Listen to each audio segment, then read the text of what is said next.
Army Peshawar public school के शहीद शागिर्दनि की याद में खिपरे के निजी स्कूल के उस्तादनि शागिर्दनि पारां रैली कढी शहीद जो खिपरो ते शहीद शागिर्दनि के भेटा ॾियण लाइ हिते मोमबत्तियूं ॿारियूं पियूं वञनि। इन हवाले सां उस्तादनि शागिर्दनि सां ॻाल्हि ॿोल कंदासीं। अंदोनाक ऐं अलमनाक वाक़ियो जंहिं सॼी पाकिस्तान बल्कि पूरी दुनिया खे हिलाए रखी ॾियो।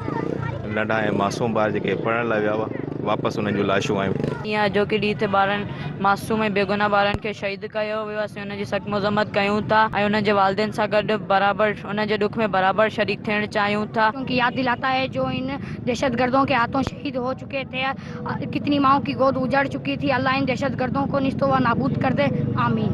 हम दहशतगर्दों के सख्त खिलाफ हैं। पेशावर में जो मासूम बच्चे मारे गए थे, पेशावर में जो मासूम बच्चे गए थे, अल्लाह उनके माँ बाप को सब्र अदा फरमाए। इहो तमामु अफ़सोसनाक आहे। नंढड़ा मासूम ॿारड़ा स्कूल पढ़ण विया, मंझंदि खां पोइ इन्हनि जा लाश घर वापसि आया। पेशावर साने जूं सख़्त लफ़्ज़नि में मज़म्मत कनि था। शहीदनि जे वारसनि सां गॾु आहिनि। उन्हनि चयो दहशतगर्दनि जेको इन्हनि खे डेॼारण जी कोशिशि कई हुई, पर हू इन्हनि इहो ऐलान कयो आहे त हू कलम ऐं किताब ज़रिए हुनजो पलांद कंदा। कैमरामैन फरहान कुंबर सां गॾु राजा Rashid comber, Sindh TV news, खिपरो।